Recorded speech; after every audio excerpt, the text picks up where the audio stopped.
ओम शांति। आज 4 दिसंबर 2024 के बाबा के अनमोल मधुर महावाक्य सुनेंगे। आज की मुरली में बाबा हम बच्चों को ड्रामा की गहराई का रहस्य बताते हैं। बाबा कहे कि एक जन्म का पाठ दूसरे जन्म से नहीं मिलता है। इतना ही नहीं, लेकिन जैसे जैसे समय सतो प्रधानता से तमो प्रधानता तरफ जाता है, एक घड़ी का पार्ट भी दूसरी घड़ी से आत्मा का मिलता नहीं। साथ ही साथ एक आत्मा का पार्ट दूसरी आत्मा के पार्ट से भी मिलता नहीं। 84 जन्म है और इतनी करोड़ों आत्मा है दुनिया में। सतयुग से लेकर कलयुग अंत तक किसी दो आत्मा का पार्ट एक जैसा हो नहीं सकता। कोई एक जन्म का पार्ट भी दूसरे जन्म से मिल नहीं सकता। कितना वंडरफुल ये ड्रामा का रहस्य है। फिर बाबा बच्चों से पूछते हैं, बच्चे, इस पुरुषोत्तम संगम युग में तुम पुरुषोत्तम बन रहे हो, क्या तुम्हें फील होता है कि हम अभी ये चोला छोड़ करके एक पुरुषोत्तम चोला धारण करेंगे? बाबा कहे, इसे महसूस करो कि हम पुरुषोत्तम चोले में जा रहे हैं, जहां हमारे फीचर्स भी पुरुषोत्तम होंगे और उसी आधार से पुरुषार्थ करना है। तो सुनते हैं आज के बाबा के अनमोल मधुर महावाक्य। ओम शांति। मीठे बच्चे, सारा मदार याद पर है।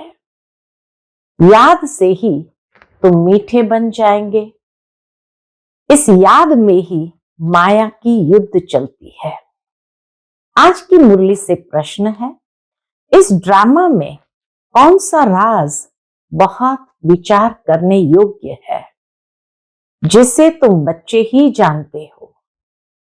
उत्तर है, तुम जानते हो कि ड्रामा में एक पार्ट दो बार बज न सके।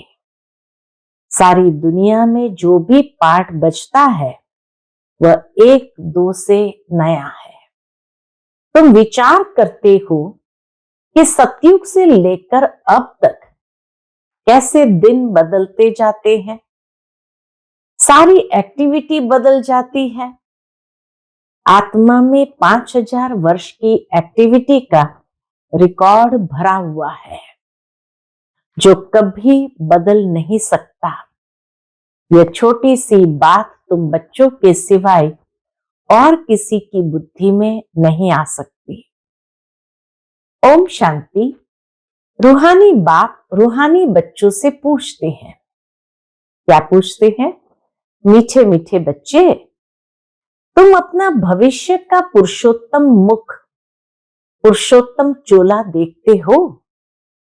यह पुरुषोत्तम संगम युग है ना?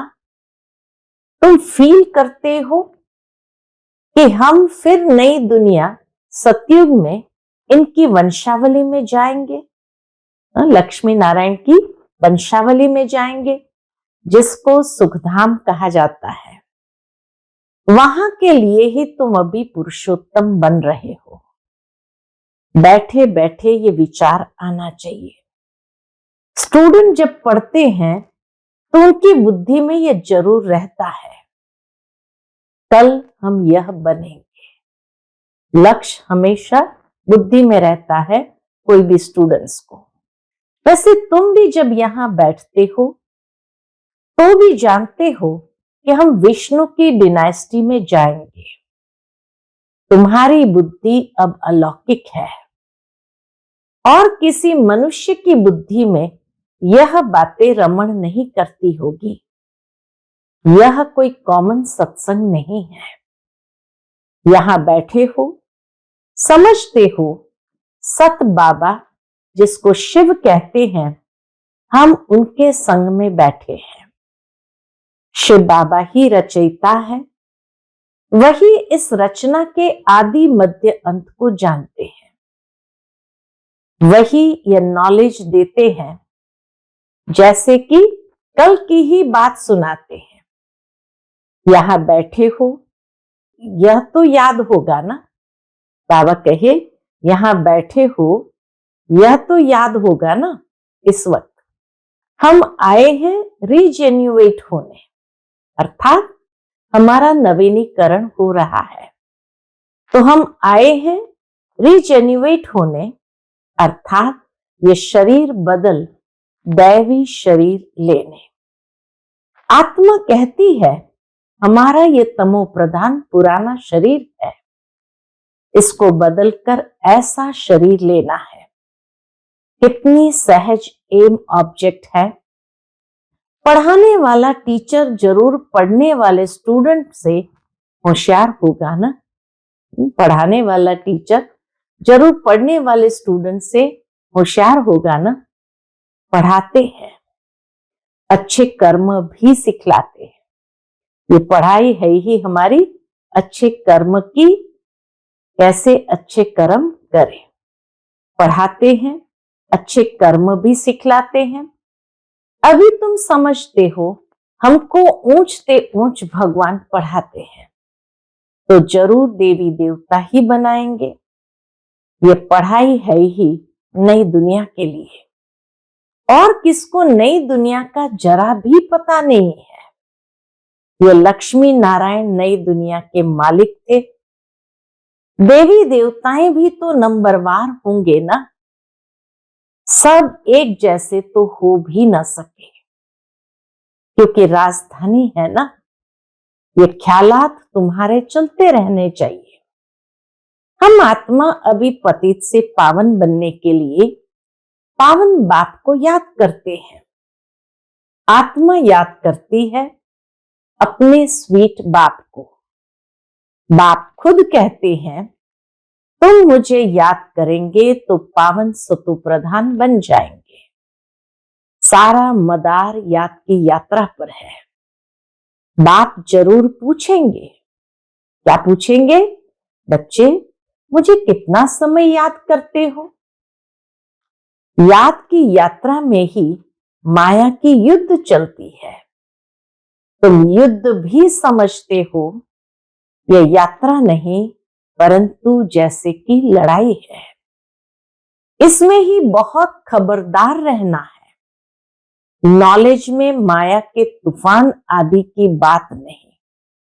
बच्चे कहते भी है, बाबा हम आपको याद करते हैं, परंतु माया का एक ही तूफान नीचे गिरा देता है। नंबर 1 तूफान है कौन सा? बाबा कहे, नंबर 1 तूफान है देह अभिमान का। फिर है काम, क्रोध, लोभ, मोह का। बच्चे कहते हैं, बाबा हम बहुत कोशिश करते हैं याद में रहने की, कोई विघ्न न आए, परंतु फिर भी तूफान आ जाते हैं। आज क्रोध का, कभी लोभ का तूफान आया। बाबा आज हमारी अवस्था बहुत अच्छी रही, कोई भी तूफान सारा दिन नहीं आया, बड़ी खुशी रही। बाप को बड़े प्यार से याद किया, स्नेह के आंसू भी आते रहे। बाप की याद से ही बहुत मीठे बन जाएंगे। ऐसी रू रिहान बच्चे बाबा से करते हैं कि बाबा आज हमें कोई तूफान नहीं आया, आज क्रोध का, कभी लोभ का तूफान आया। बाबा आज हमारी अवस्था बहुत अच्छी रही, बड़ी खुशी रही। बाबा को बड़े प्यार से याद किया, स्नेह के आंसू भी आते रहे। बाप की याद से बहुत मीठे बन जाएंगे। यह भी समझते हैं हम माया से हार खाते खाते कहां तक आकर पहुंचे हैं, यह कोई समझते थोड़ी है। मनुष्य तो लाखों वर्ष कह देते हैं या परंपरा कह देते, तुम कहेंगे हम फिर से अभी मनुष्य से देवता बन रहे हैं। ये नॉलेज बाप ही आकर के देते हैं। विचित्र बाप ही विचित्र नॉलेज देते हैं। विचित्र निराकार को कहा जाता है, जिसको अपना कोई चित्र नहीं है, तो विचित्र निराकार को कहा जाता है।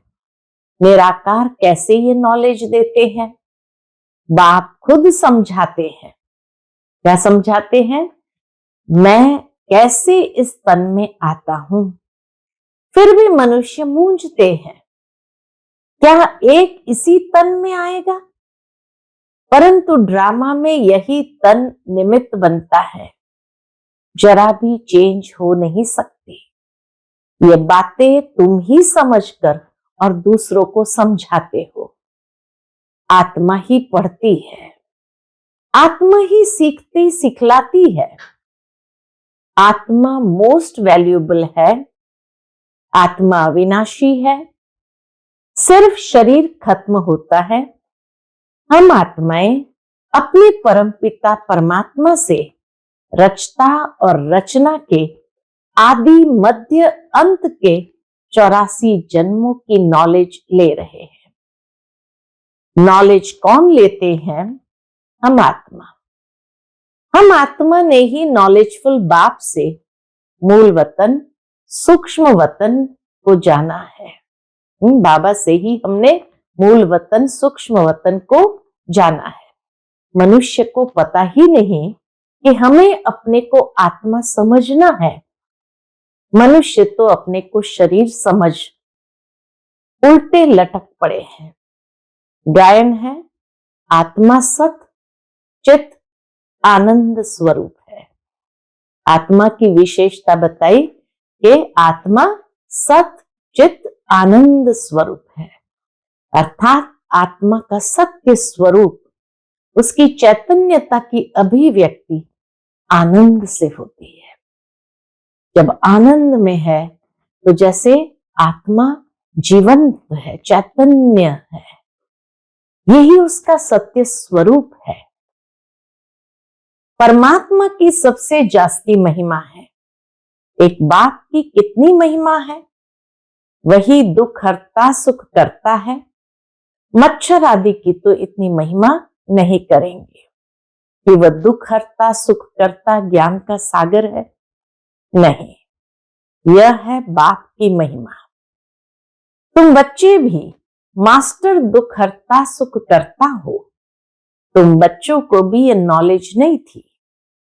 जैसे बेबी बुद्धि थे, बच्चे में नॉलेज नहीं होती और कोई अवगुण भी नहीं होता है, इसलिए उसे महात्मा कहा जाता है, क्योंकि पवित्र है।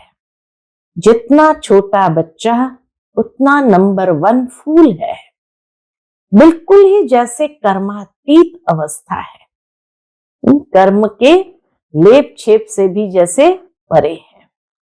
कर्म अकर्म विकर्म को कुछ भी नहीं जानते हैं। छोटा बच्चा इतना इनोसेंट जो कर्म अकर्म विकर्म को कुछ भी नहीं जानते, इसलिए वह फूल है। सबको कशिश करते हैं, अर्थात आकर्षित करते हैं। जैसे एक बाप सभी को कशिश करते हैं, आकर्षित करते हैं, बाप आए ही है सभी को कशिश कर खुशबूदार फूल बनाने। कई तो कांटे के कांटे ही रह जाते हैं।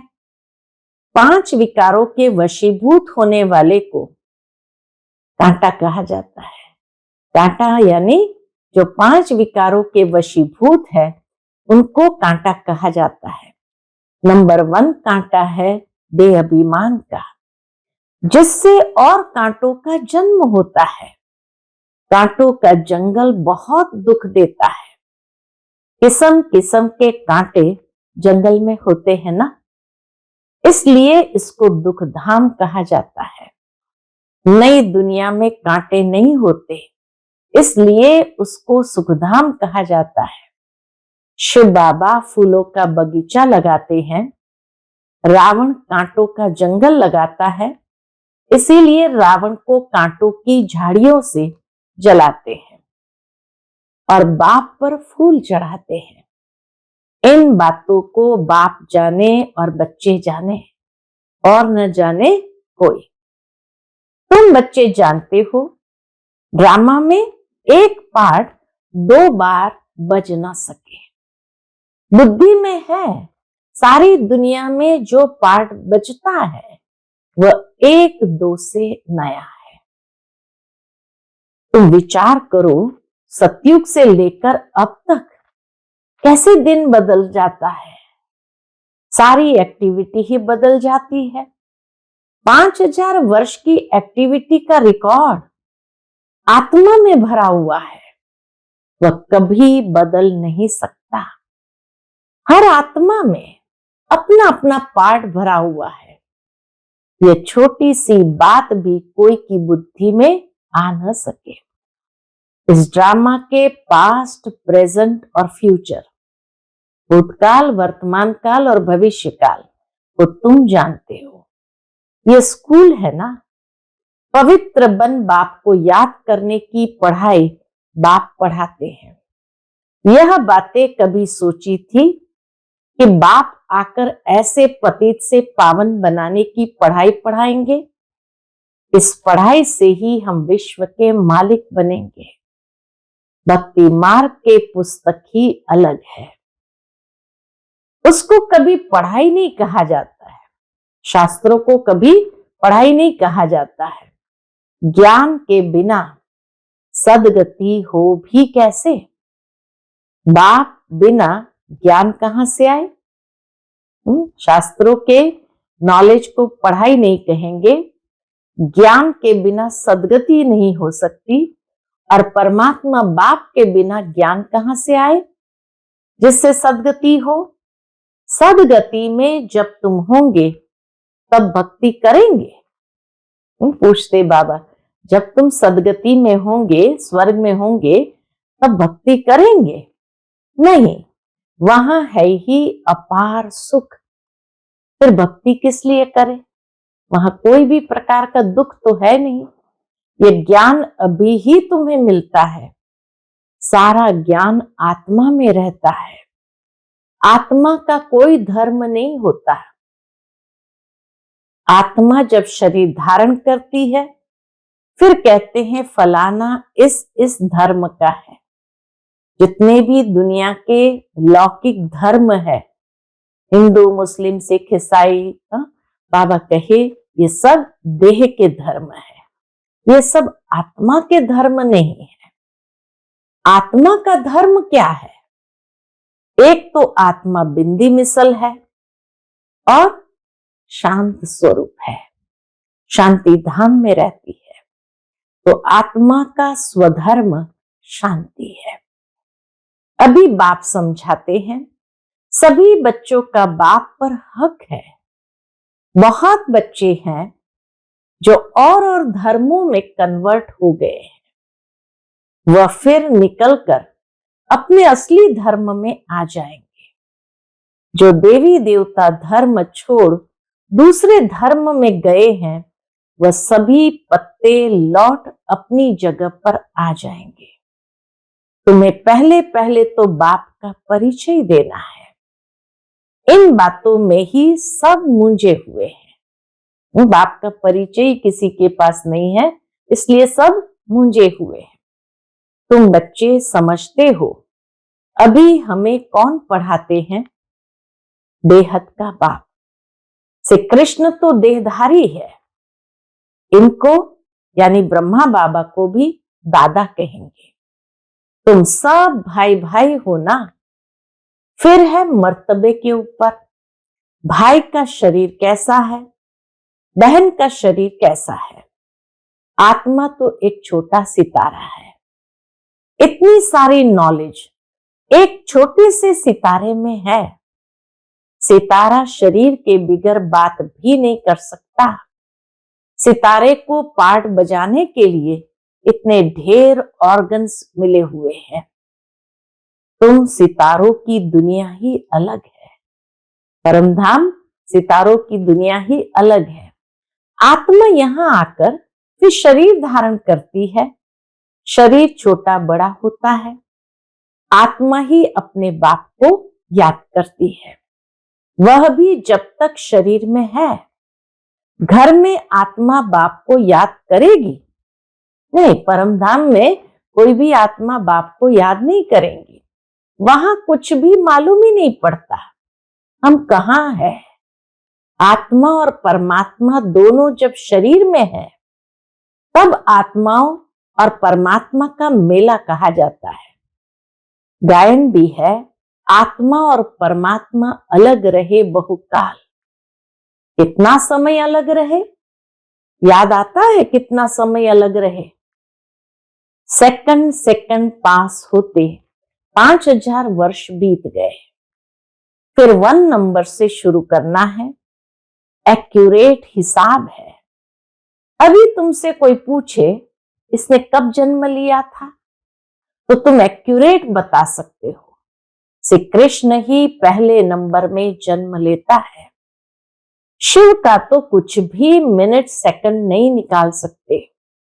श्री कृष्ण के लिए तिथि तारीख मिनट सेकंड निकाल सकते हो। मनुष्य की घड़ी में फर्क पड़ सकता है। शिव बाबा के अवतरण में बिल्कुल फर्क नहीं पड़ सकता। मनुष्य की घड़ी में फिर भी फर्क पड़ सकता है, लेकिन बाबा अपने एक्यूरेट टाइम पर अवतरित होते हैं। पता ही नहीं पड़ता कब आया। ऐसे भी नहीं साक्षात्कार हुआ तब आया, नहीं, अंदाज लगा सकते हैं। मिनट सेकंड का हिसाब नहीं बता सकते। उनका अवतरण भी अलौकिक है। वह आते ही है बेहद की रात के समय। बाकी और भी जो अवतरण आदि होते हैं उनका पता पड़ता है। आत्मा शरीर में प्रवेश करती है, छोटा चोला पहनती है, फिर धीरे धीरे बड़ा होता है। शरीर के साथ आत्मा बाहर आती है। इन सभी बातों को विचार सागर मंथन कर फिर औरों को समझाना होता है। बाबा कहे इन सभी बातों पर विचार सागर मंथन कर फिर औरों को समझाना होता है। कितने ढेर मनुष्य है, एक न मिले दूसरे से। कितना बड़ा मांडवा है, जैसे बड़ा हॉल है जिसमें बेहद का नाटक चलता है। तुम बच्चे यहाँ आते हो नर से नारायण बनने के लिए। बाप जो नई सृष्टि रचते हैं उसमें ऊंच पद लेने के लिए। बाकी यह जो पुरानी दुनिया है वो तो विनाश होनी है। बाबा द्वारा नई दुनिया की स्थापना हो रही है। बाबा को फिर पालना भी करनी है। जरूर जब यह शरीर छोड़े तब फिर सतयुग में नया शरीर लेकर पालना करे। उसके पहले इस पुरानी दुनिया का विनाश भी होना है। बंबोर को आग लगेगी, पीछे ये भारत ही रहेगा, बाकी तो खलास हो जाएंगे। बाकी सब खंड खलास हो जाएंगे। भारत में भी थोड़े बचेंगे। तुम अब मेहनत कर रहे हो कि विनाश के बाद फिर सजाएं न खाएं। अगर विकर्म विनाश नहीं होगा तो सजाएं भी खाएंगे और पद भी नहीं मिलेगा। तुमसे जब कोई पूछते हैं तुम किसके पास जाते हो, पूछते ना तुम किसके पास जाते हो, तो बोलो शिव बाबा के पास जो ब्रह्मा के तन में आया हुआ है। यह ब्रह्मा कोई शिव नहीं है। जितना बाप को जानेंगे तो बाप के साथ प्यार भी रहेगा। बाबा कहते हैं बच्चे तुम और कोई को प्यार नहीं करो, और संग प्यार तोड़ एक संग जोड़ो। जैसे आशिक माशुक होते हैं ना, यह भी ऐसे है। 108 सच्चे आशिक बनते हैं, उसमें भी 8 सच्चे सच्चे बनते हैं। 8 की भी माला होती है ना, 9 रत्न गाए हुए हैं। 8 दाने, 9वां बाबा। मुख्य है 8 देवता है। फिर 16,108 शहजादे शहजादियों का कुटुंब बनता है त्रेता अंत तक। त्रेता अंत तक 16,108 शहजादे शहजादियों का कुटुंब बनता है। बाबा तो हथेली पर बहिश्त दिखलाते हैं, तुम बच्चों को नशा है कि हम तो सृष्टि के मालिक बनते हैं। बाबा से ऐसा सौदा करना है। कहते हैं कोई विरला व्यापारी ये सौदा करे, ऐसा कोई व्यापारी थोड़ी है। तो बच्चे ऐसे उमंग में रहो, हम जाते हैं बाबा के पास। ऊपर वाला बाबा, दुनिया को मालूम नहीं है, वो कहेंगे कि वह तो अंत में आता है। अब वही कलयुग का अंत है, वही गीता महाभारत का समय है, वही यादव जो मुसल निकाल रहे हैं, वही कौरव का राज्य, और वही तुम पांडव खड़े हैं। तुम बच्चे अभी घर बैठे अपनी कमाई कर रहे हो, भगवान घर बैठे आया हुआ है। इसलिए बाबा कहते हैं कि अपनी कमाई कर लो। यही हीरे जैसा जन्म अमोलक गाया हुआ है, अब इसको कौड़ी बदले खोना नहीं है। अब तुम इस सारी दुनिया को राम राज्य बनाते हो, तुमको शिव से शक्ति मिल रही है। बाकी आजकल कईयों की अकाले मृत्यु भी हो जाती है। बाबा बुद्धि का ताला खोलता है और माया बुद्धि का ताला बंद कर देती है। अब तुम माताओं को ही ज्ञान का कलश मिला हुआ है, अबलाओं को बल देने वाला वह है। यही ज्ञान अमृत है। शास्त्रों के ज्ञान को कोई अमृत नहीं कहा जाता। बाबा कहे यही ज्ञान अमृत है। अच्छा, मीठे मीठे सिकिलदे बच्चों प्रति माता पिता बाप दादा का याद प्यार और गुड मॉर्निंग।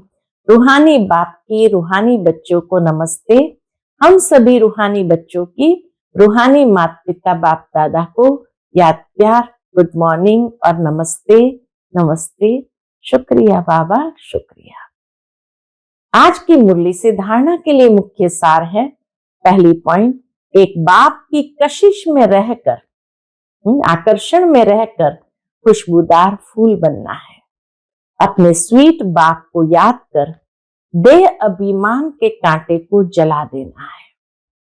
दूसरी पॉइंट, इस हीरे तुल्य जन्म में अविनाशी कमाई जमा करनी है, कौड़ियों के बदले इसे गंवाना नहीं है। एक बाप से सच्चा प्यार करना है, एक के संग में रहना है। आज का बाप दादा का मधुर वरदान हम बच्चों के प्रति है, ब्राह्मण जीवन में सदा खुशी की खुराक खाने और खुशी बांटने वाले खुश नसीब भव। ब्राह्मण जीवन में सदा खुशी की खुराक खाने वाले और खुशी बांटने वाले खुश नसीब भव। इस दुनिया में आप ब्राह्मणों जैसा खुश नसीब कोई नहीं है ना। बाबा कहे इस दुनिया में आप ब्राह्मणों जैसा खुश नसीब कोई हो नहीं सकता, क्योंकि इस जीवन में ही आप सबको बाप दादा का दिल तख्त मिलता है। सदा खुशी की खुराक खाते हो और खुशी बांटते हो। इस समय बेफिक्र बादशाह हो। ऐसी बेफिक्र जीवन सारे कल्प में और किसी भी युग में नहीं है। सतयुग में बेफिक्र होंगे, लेकिन वहां ज्ञान नहीं होगा। अभी आपको ज्ञान है, इसलिए दिल से निकलता है मेरा जैसा खुश नसीब कोई नहीं। बाबा कहे अभी आपको ज्ञान है, इसीलिए दिल से निकलता है मेरे जैसा खुश नसीब कोई नहीं। आज का स्लोगन है, संगम युग के स्वराज्य अधिकारी ही भविष्य के विश्व राज्य अधिकारी बनते हैं। संगम युग के स्वराज्य अधिकारी ही भविष्य के विश्व राज्य अधिकारी बनते हैं। अच्छा, ओम शांति।